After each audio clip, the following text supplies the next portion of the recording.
fans, thanks for clicking on the dreaded D-Rose report. Let me see how many mistakes I can make this time, huh? During World Wrestling Entertainment's confirmed Friday about the former WWE wrestler Lance McNaught, or Lance Cade. His father, Harley McNaught, told WWE officials that his son had spoken publicly about his battle with painkillers and sleeping pills addiction and died of apparent heart attack. He was 29 years old. Here's a little bit more of what went on leading up to that day. Regarding details of Cade's passing, his wife Tanya noticed earlier this week that he didn't look very healthy and appeared to be having trouble breathing, and she called an ambulance Tuesday night and was rushed to an area hospital. Cade passed out while at the hospital, but was later revived and asked to be released Wednesday. And Lance's father said Lance showed up to his work Tuesday and did not appear well. So Harley took his son to San Antonio home and was discovered having passed away Friday morning. And he was scheduled to leave that day for a 2-week tour of All Japan Pro Wrestling. Lance's wife believes that he was not drinking. Lance was under contract, like I said yesterday, with WWE and beginning in 2003. He was down in OVW for quite a while too. But anyway, he got on with them in 2003 to October 2008, and then returned to the developmental promotion in Florida in September 2009 and was released April 2010 following a stint in rehab. Lance leaves behind 2 daughters and a stepson. Alright, sort of on the same angle here. A federal judge sentenced Applied Pharmacy Services supervising pharmacist Michael Bennett to 4 years in jail on Friday after he was convicted of participating in a nationwide conspiracy to illegally sell anabolic steroids made in Mobile, Alabama. Prosecutors referred to Bennett and his associates as drug dealers in lab coats in a sentencing memorandum.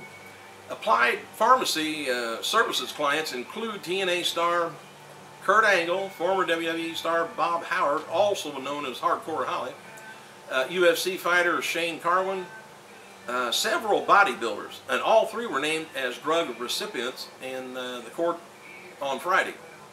Court documents referred to the 7 other professional wrestlers by their initials only. Former WWE star Zach Gowen is currently doing a stunt work for a movie, A Very Harold and Kumar Christmas. Another one of them things coming out. Ah, they're kind of funny. Former TNA star Consequences Creed, which is no longer, is now using a name Xavier Woods in WWE.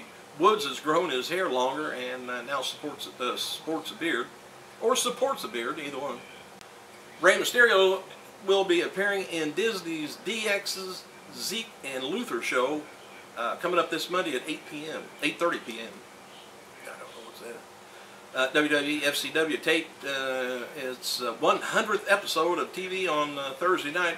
Former WWE talent Ryan O'Reilly made his return to the company in a dark match. SmackDown's JTG told TMZ on Friday that he was sold fake Lady Gaga concert tickets on Craigslist. Well, who would have thunk? Come on, it was on Craigslist. Man, wish I knew you was going to buy them. I'd have sold them to you. You gullible thing. Anyway, JTG said that he purchased 2 tickets for $125 to the concert on Wednesday in Los Angeles, but he showed up to the Staples Centers. They refused to accept these tickets because they were fake. Duh. This past Thursday's episode of TNA Impact, Spike TV scored a 1.15 cable rating with about 1.5 million viewers. This was down from last week's 1.21.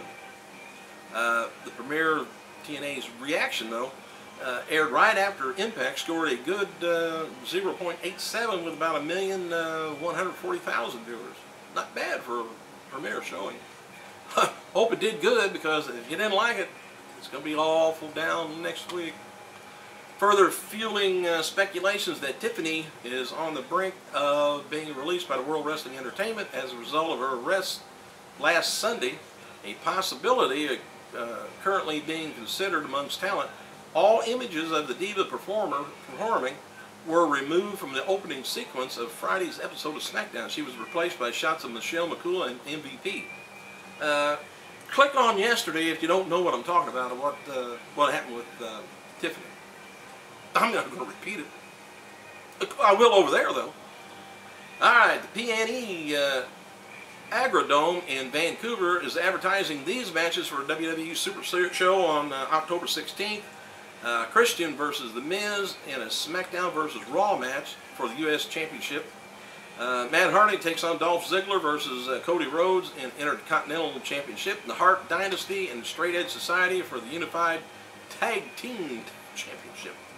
This week's episode of Friday Night SmackDown was preempted in Orlando for the NFL preseason game. The episode will air Saturday night or tonight at 11 o'clock p.m. on My Network TV. And if you're in Orlando, you already know it was preempted. I don't know when it's going to be replayed, but multiple sources confirmed WWE has suspended, well, I was just telling you about that, indefinitely after being arrested following a domestic disturbance with her husband Drew Galloway, which is also Drew McIntyre. Alright, here's a little bit of the details on it. Kinda. The couple attended a party together in Los Angeles Saturday night, went to their hotel room. The domestic disturbance between the two married couple led to both hotel security and police being summoned. Tiffany was arrested and booked into the Van Nuys jail at 11:26 a.m. Oh, that's a horrible way to start out the day. And she was released on $20,000 bail for 4:55 p.m. So she was in there all day. Don't know if she missed any shows.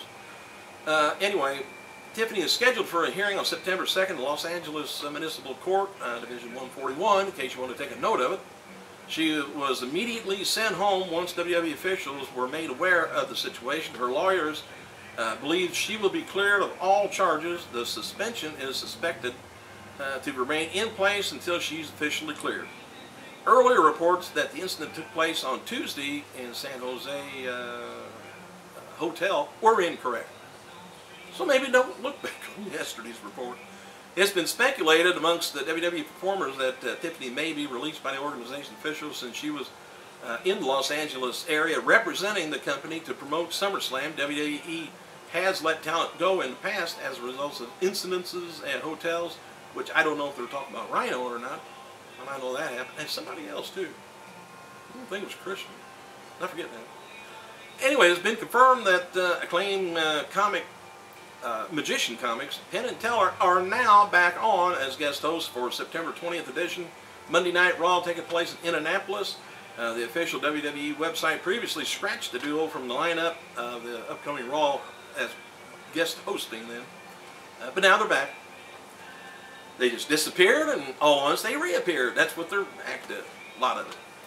Other upcoming guest hosts include, I told you about that before, Bobby J. Thompson on October 18th, and Toby Keith.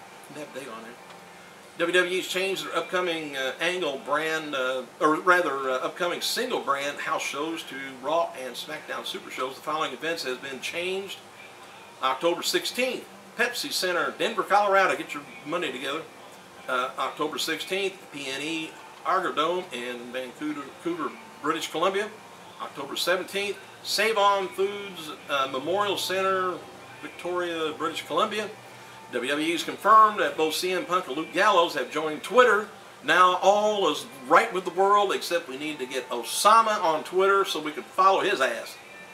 7 faces have been added to WWE Developmental Online roster. I'm not going to tell you who they are because we don't know them. Thanks for clicking. I gotta go.